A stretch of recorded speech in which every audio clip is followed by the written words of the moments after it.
let's start with our masterclass on core practical skills. So we are going to look at some of the required practicals or investigations that are tested the most in exams, and ones that can guarantee most marks and can also guarantee some more application of practical skills. Okay, so let's start by thinking about variables and hypotheses. It's very important to have it clear. And if you get confused between all of those variables, make sure you try to make up an acronym or something that can help you remembering. So independent, I like it. Intentionally, independent intentionally. In fact, is the factor that you intentionally change. Dependent, depends on what? Is the factor that you measure for the results. So it's the factor that depends on the independent variable. Control are the factors that have to be kept constant to ensure a fair test. Now, I've highlighted the fair test because in investigation, when they ask you, design an investigation to correct a fair value, or there is this fair, or to make a fair test, we need to think about the control variables. This is the keywords to link together: control variable, fair test. Okay, independent, dependent, control. We always need to think about this whenever we analyze an investigation or we have to design an investigation. The hypothesis is just the prediction that links these variables. Okay, I have not seen many questions that they ask you to develop an hypothesis, but this is pretty much what's important, in investigations. This is what we test for. Okay, now just a very simple example.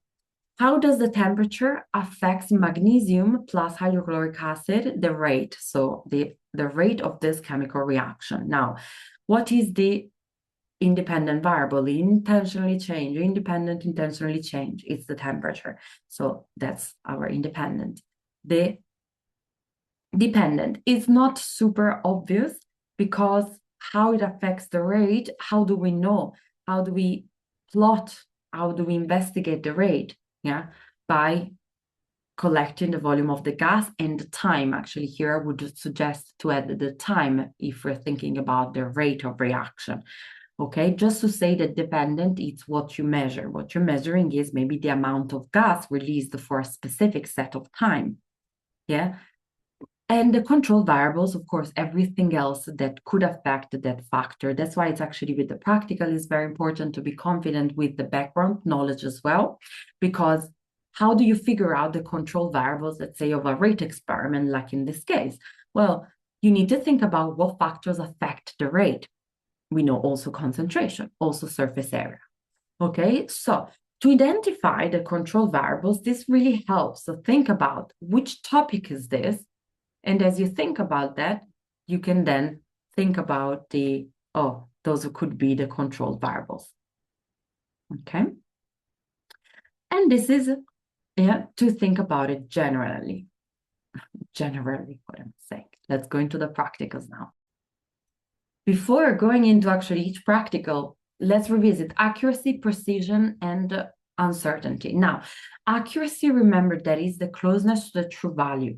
Okay, so how do we improve the accuracy? It's by using a more precise equipment.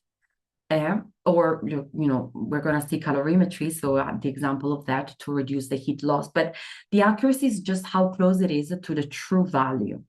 Okay? Does anybody remember what precise is compared to compared to accurate? So precision is in here. Let me show you here. So accuracy, it's close to the true value. Okay, this is something accurate. But something precise, so precise, it's how close the values are to each other. So as you can see, all of those values are precise, but not accurate because they're all close together.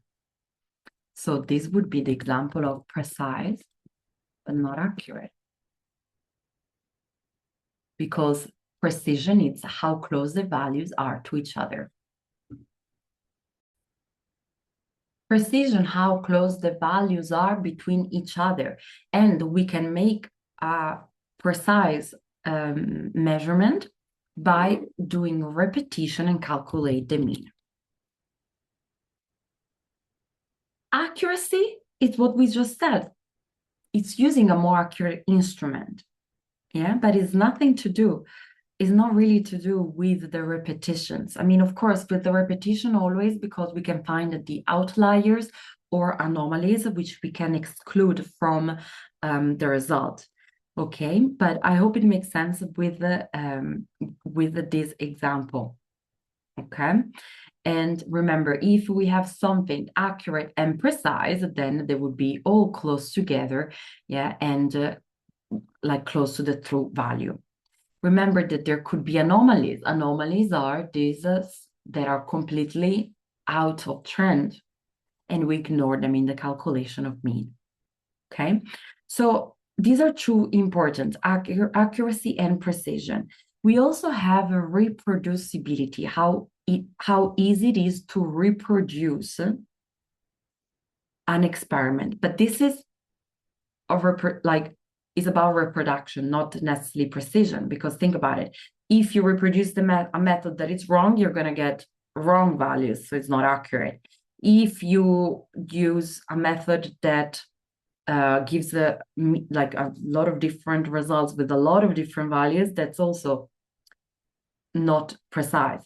So precision is all about the closeness of the values, accuracy close to the true accuracy to the true value, and reproducible. It's how it can be reproduced under similar conditions. Okay. How do we handle the data and how do we handle results? Of course, we always need to do repetitions so that we can identify anomalies. And this is what can help in the precision. So remember, the mean calculation is always sum of the concordant results divided by the number of the results. Concordant results are within each other by an amount that actually corresponds to the uncertainty. So depending on the instrument, we will get more details to that, so don't worry too much about it. But concordant results divided by the number of the results. And of course, the anomalies are always excluded. And remember, the anomalies are just these values that are completely out of trend. Okay? Uncertainty can be calculated. Either it can actually be calculated from the equipment that you use. But at GCSE, you need to be able to do the range divided by 2. Okay?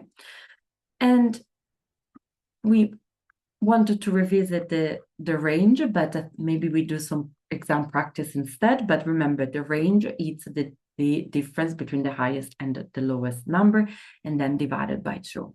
Okay? If you think about it, it makes total sense, because what does the uncertainty tell us? The uncertainty tells us how much, for example, liquid there is in this glass. Like if I measure 50 centimeters cubed, but the uncertainty is 1, it could be either 51 or 49. So what's the uncertainty? Oh, it's plus or minus 1. I hope you can see it with the numbers. Yeah, as I say the numbers.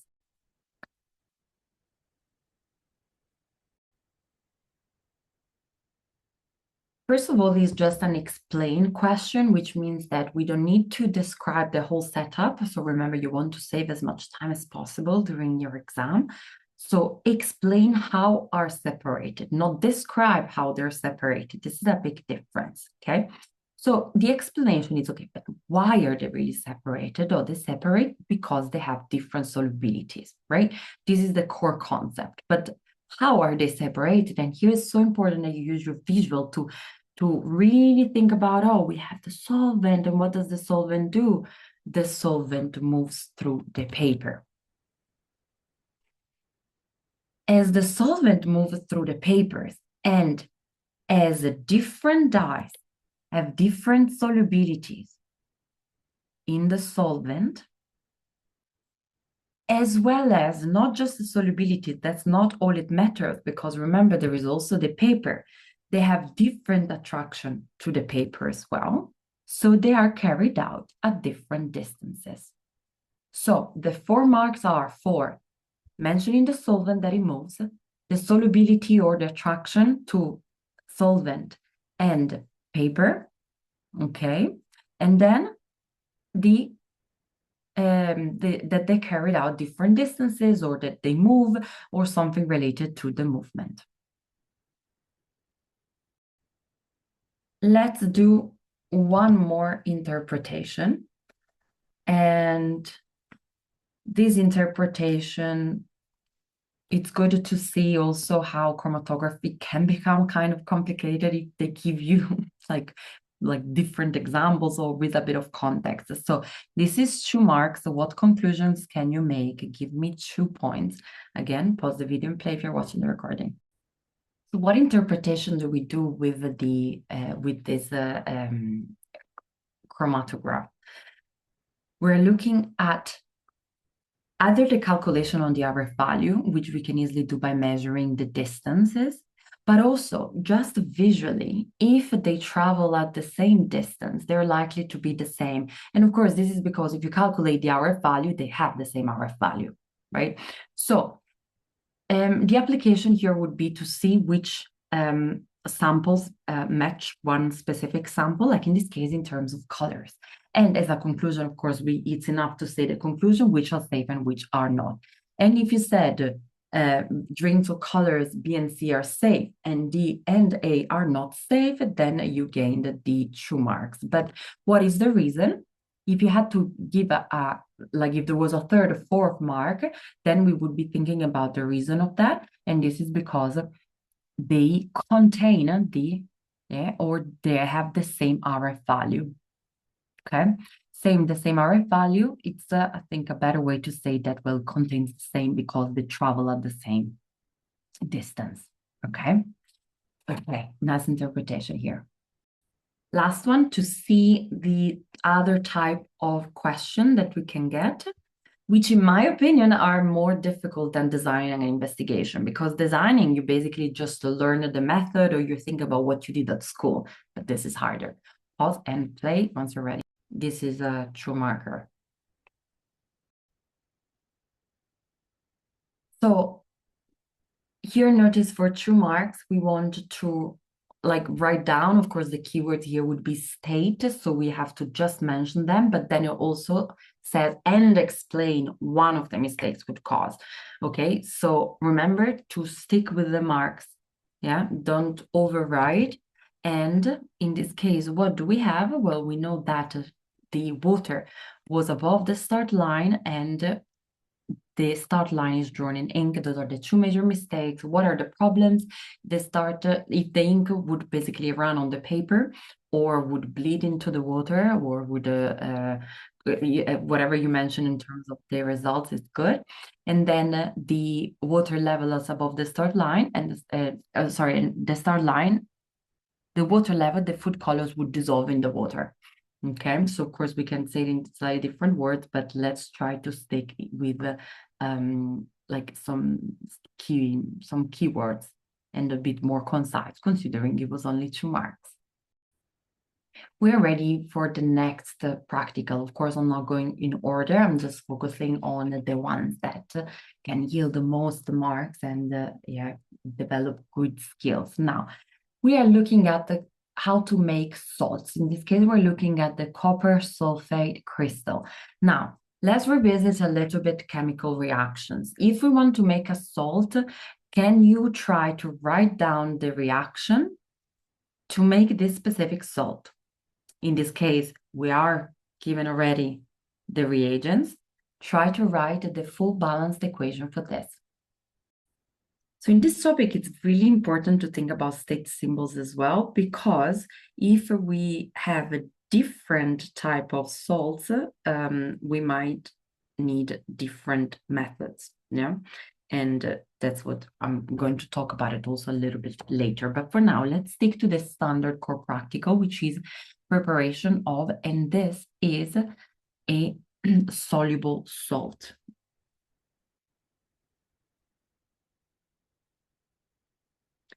It's soluble salt, so it's aqueous, right? Which means that if we write a full balanced equation, we also needed to say that. So we have sulfuric acid, H2SO4.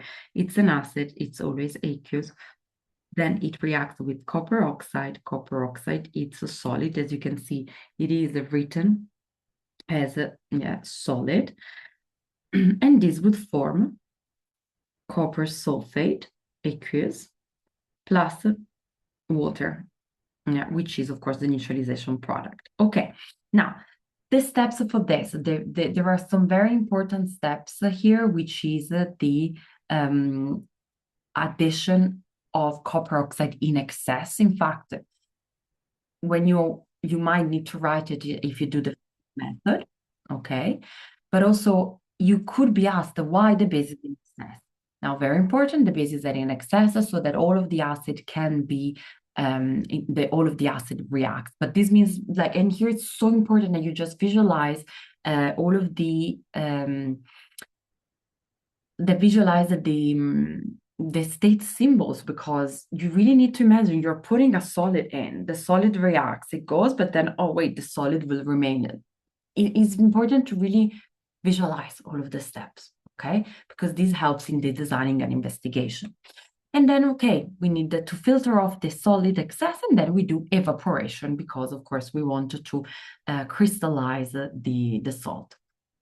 Okay, so these are the key, these I would say are the key practicals. And you know what? This can be easily a 6 marker, okay? Now, when it's a 6 marker, you must mention also the equipment that you use, and this is essential, okay? So when we describe the method, we wanted to name the apparatus that you use. Now, here, I don't want you to write the full 6 marker now, but I want you to, can you list the equipment that you need to mention in each of this, the key steps of this practical? You really need to think about which quantities are you handling. We have a solid, we have it in excess, so we don't need to wait. Fine. But we probably just need like a spatula to add that on the, or in the, in the beaker. But the acid, we have an acid, aqueous. That's why it's so important to visualize the components as well, because we have an acid, we're gonna have to measure it. What do we measure it with? We don't need it accurate because we are going to react it all anyway, but we need to measure still an amount. We're not gonna put it random. So a measuring cylinder, okay? We needed to measure maybe 25 or 50 centimeters cube with a measuring cylinder. Then exactly with a stirrer rod, that's very good. But of course, we needed to also heat it up. And maybe here you can tell me, why do we heat it up? So the heating up at the beginning is actually, we don't even have a crystal yet, but at the beginning is to increase the rate of the reaction. And at the end, it's to evaporate the water. So we use the heating for 2 different reasons. I hope that makes sense. If you want to try this question, pause the video and try, but this is not the purpose, because I think we've explained the steps of the experiment nicely and also in general how to design an investigation. But I want you to notice how sometimes we really need to think about the chemical equation and the state symbols to understand the practical, because can you tell me if the method above is suitable for this one? Yet this method will not be suitable because we cannot add excess base because we have potassium hydroxide solution. Instead, we will need to make sure that we know exactly the quantities. In fact, here we're making a soluble salt, so the evaporation step, it's the same. However, how do we make sure that we add exactly the correct amount of potassium hydroxide and hydrochloric acid? Titration, this is where the titration it's used. Now, very important, if you tell me you measure the hydrochloric acid with a beaker, here, titrations, we want to be accurate because we want to neutralize exactly the same amount, okay? Exactly, so exactly, use the volumetric pipette and the titration to do that. We can, okay, titration, very good. Again, here is just to highlight the importance of understanding the state symbols because the method of preparing salts would be different depending on if we have a base, which is a solid, as in, when it's in excess because base is insoluble, or if we have an alkali, which is soluble. Okay, said that, let's move on practical. The next practical is the electrolysis of copper sulfate. Okay, here is a nice revision of the apparatus for the electrolysis. So we know we have a power supply, we have the electrode, we have a beaker, we have the electrolyte solution, and we now need to, well, and then of course the anode and cathode would be made of different things depending on what electrolysis we're doing, okay? Now, what is important, and in the electrolysis, of course, we need to be very confident in predicting the products, explaining the products, and we saw that in last time. No, the true rules are that it depends if an halogen is present, and it depends if like which is the most reactive cation. Okay, but for this practical, I think the tricky part is the observations that we will have, because let's say that we have copper sulfate. Now, can you just for a moment think about, and it's a copper sulfate solution, could you write down the products of this electrolysis and also the reason why they're formed? So if we have copper sulfate solution, first of all, we need to think about the ions that are present. So we know that we have a copper. Copper, it's one of these ions that it's good to remember. So it's copper 2+. We also have hydroxide ion from water. We also have the sulfate, and we also have, of course, the H+ from water. So the rules are the least reactive cation is formed, which in this case is copper, and oxygen is formed unless an halogen is present. So the oxygen is formed. Now, in the required practical, of course, you might have done it, but what is very important is to think about the observations. Okay, observation, very important. Okay, so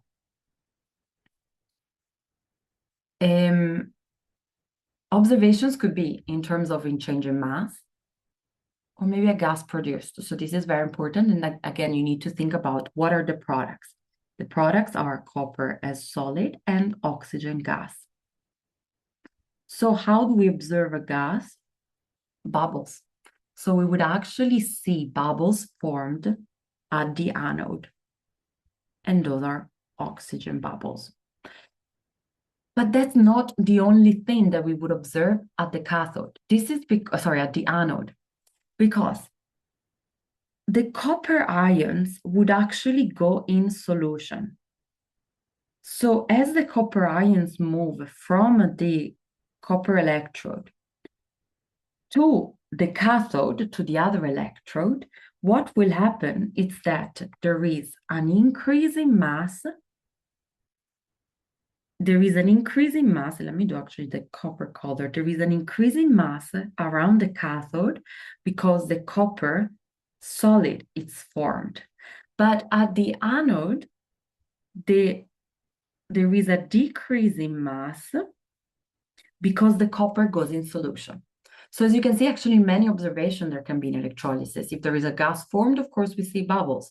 If we see a solid, then we have an increase in mass, and we would even, and the observation would actually be the solid formed. In this case, a copper, like a brown, red solid. And then we would see the anode to be, that is used up. So very important to think about those observations because they're not very obvious. And of course, experimentally speaking, you might be asked to think about how do we measure the amount of copper formed. Is all about weight. Like you have to wait before and after the electrode. But of course, there are sources of errors, like what if you wait and it's still wet in the solution. So of course you need the drying and so on. So the observation, I think, is the most important thing about this required practical and investigation. So it's more down to the interpretation and analysis than the design itself. I'm going to use the combustion of alcohols required practical, which is actually for alcohols is only triple, but it doesn't matter because the key of this experiment is investigating the temperature changes. Now, very, very important. How do we measure the energy change? In fact, here we're looking at, the aim being the energy released per gram. Let's think about the method now. To, of course, measure the heat change, the quantity that we measure is the temperature, isn't it? But the interesting thing about this practical is that there are quite a lot of sources of errors, and that's what we really needed to pay attention to and think about. Okay, so first of all, notice the setup. Now, it depends on in which reaction we are investigating, but this is an example of burning a fuel, and the fuel transfer from its chemical energy to the thermal energy of water. And that's what we measure. We measure the thermal energy of water. Okay, notice that we have this setup, but remember that in this practical, there are a lot of the main causes of error are the heat loss, and the heat can be lost. The heat can be lost to the environment, yeah, from the apparatus, okay. Or the heat could even be absorbed by the container. In this case, I give you an example of copper container. Okay, so the key of this practical is to think about the sources of errors or improvement. Okay, let's do it through like an exam question already, because I mean, of course, here we have everything written in sense that a heat loss is the biggest error. And then, of course, we can use a draft shield that improves accuracy, or a lid, because, of course, this prevents the heat. Okay. And we can investigate several different type of reactions. Now, if we have this setup of the spirit burner, it's the example of the combustion of alcohol. But here, let me give you another example. And here we could even use this investigation to investigate the reactivity of metals. Okay, let's have a look at this one. Pause the video to read it carefully. Okay, thinking about this practical, of course, we are measuring, the temperature change when a displacement reaction is taking place. And as we know, displacement reactions, how exothermic a displacement reaction is, it would tell us the reactivity of the elements. So this is useful to identify activity of metals. But anyway, thinking about this reaction, we can think about the improvements, and that's why I chose this question. But yeah, also nice to think about which other changes could be observed. Yeah, notice that we have the state symbols. Please learn to read them. If we have a solid in the reactant, that solid would disappear if it's not present in the product. And in case of metals are colored. So copper, as you can see, we have an orange color formed. Copper sulfate is blue. The blue solution disappears. Zinc, it's a white solid. This white solid will start to disappear. So a lot of observations we can have. But now let's think about the improvement, and the reason I just want us to get it as a proper mark, so that you can really, really guarantee the mark also in your paper. So for improvement, remember what I said at the beginning, how do we improve the accuracy? So when we think about improvement, that's what we're thinking about. We can use a digital or more accurate we can use a more accurate instrument, and that's why a digital thermometer would be good. But I mean, this is always something you should think about when you look at the practical and you have a specific instrument, like you have a thermometer. always think about, okay, what are the errors with the thermometer, the parallax errors? So, using a digital thermometer could be an improvement. Yeah, improvement and reason are what I just mentioned. But of course, specific for this for this investigation, where there is a lot of heat loss, remember that using a shield, a draft shield would be also an improvement, as well as using maybe polystyrene cup or plastic cup or lid. Yeah, simply because we want to prevent the heat loss. Okay. Okay. Remember that we are asked one change. No, not one change. One like a change to the apparatus. Okay, so I think it's just like how the question is asking it. It's better to refer to improving this apparatus, not completely changing it. I hope that makes no. I mean, I think it's fine saying also digital thermometer. I was fluffing around anyway. So just an improvement. Improvements are always make it digital, or in this case, decrease the heat loss. Lastly, I want to say, for this practical, it's fundamental, and when you're asked to discuss why is the value different than the expected value, always talking about heat loss. So there are always a true reason why things go wrong. Yeah, could be heat loss. And the other one, so this could be a second mistake, or not mistake, but a reason why there is a different change in temperature, is either an incomplete reaction. Yeah, actually incomplete reaction. So incomplete reaction, of course, if we think about the example that we had above about the combustion of alcohol, we would have also the incomplete combustion. So incomplete reaction and heat loss are the two sources of errors, guaranteeing you marks in the analysis of these experiments. This practical is just for people doing separate or triple science. So if you're not, we are done for today. Thank you, bye. But everyone is saying, let's go. So we're doing acid-alkali titration. Now, titrations we have seen it as a method to make salt simply because we want to accurately measure amounts. However, titration itself is a quantitative method because it allows us to calculate the concentration of unknown solutions. And this is where we're going to practice also a little calculation. Of course, the equipment, we want to be very accurate. That's why we're going to have a volumetric pipette and a purette. That depends which way around we have acid and alkalis, but it's fine. Indicator. There are a few you should know, but just stick with remembering one. Phenolphthalein is the one that goes pink to colorless. So you can just remember one color change. Okay, and just see the ones that maybe your teacher used at school. Remember the one that it's easier for you. Okay, of course, where is but what is the practical here? Of course, we want to fill the burette, fill the volumetric flask. We want to add in a short, like in small amounts, and then we need to think about when to stop, when the color changes. Now, there are some key points here, or like when we wanted to be very accurate, there are some key steps. We always want to swirl the solution because we want to make sure that the reaction takes place so that we don't stop before. Okay. Before we even do the practical, we wanted to wash the burette. Can anybody think about why we want to wash the burette before we start the titration, and with what do we wash it? Yeah, we want to wash it with the same, so acid or alkalis that we're adding in the burette.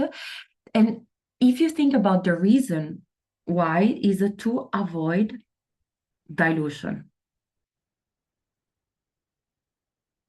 Because think about it, if you wash it with water and then you put the alkali and there is a little bit of water left, you're actually diluting. So you're going to use a different concentration than you've calculated for. That's where the mistake is. Okay, then swirling it and then how do we make sure that we reach the end point of titration? We need to end by, we need to add it drop by drop. Yeah, drop wise. When like around the end point of titration. We could also do a rough titration at the beginning, just so we have an idea of how much of the solution we need to add, and stop just close to it, because if we start drop by drop, you can stay there half an hour, so we don't want that. Okay, good.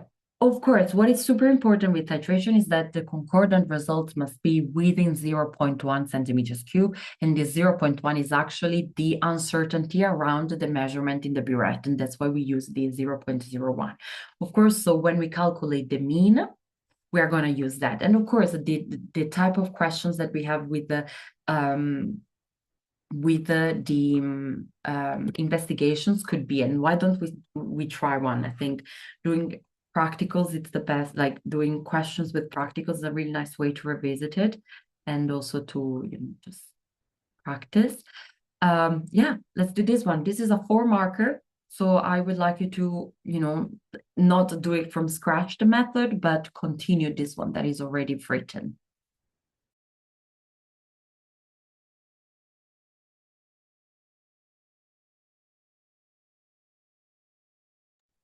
Sorry, I was mute. When you come across method, really notice how they're writing things, because this helps learn, like teaching you how to be concise. In fact, if we look at this, what do we see? That, well, what does the students do? Complete the titration, so pipette or add 25 centimeters cubed to sodium hydroxide to a conical flask. Then what do we need to do? We start from there. In fact, we could continue by saying that we add the indicators. So the 3 indicators that we know are phenolphthalein, methyl orange, and litmus. So to the sodium hydroxide flask, I would say that as the first step, because remember, you also really want to be logical.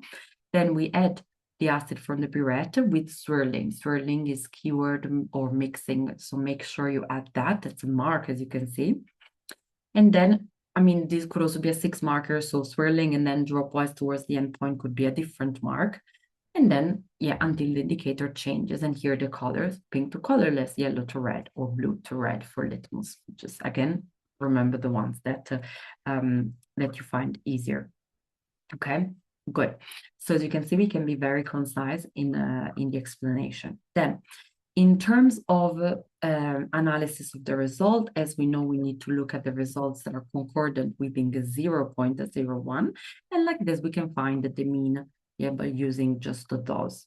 Okay, so by using this, so calculating the means, let's finish off the required practical by finding the actual calculation, but the actual concentration of this.